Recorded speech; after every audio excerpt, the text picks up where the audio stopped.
身材火辣，在网上拥有36万名广大粉丝追踪的网红 T 妹 Tiffany Chen， 日前因为在脸书上公开账号，替儿子收下网友汇来的红包引起挞伐，挨轰把儿子当摇钱树。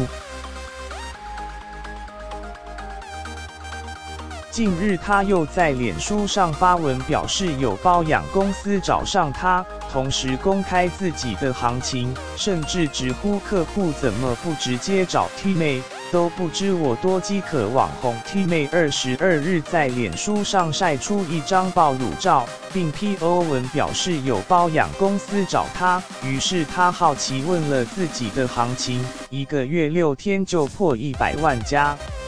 T 妹愤愤不平地表示，记得之前很多人要包新年礼金给 T 宝，大多包几百祝贺心意，我无故被辱骂乞丐、讨气，价值观偏差，甚至有人认为我会为那一点小钱敛财，红包怎么敛？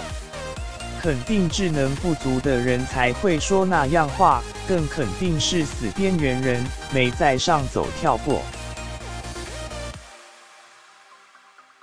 T 妹痛斥网友，我只看到上很多智能不足的人在废，连红包是赠与都搞不清楚，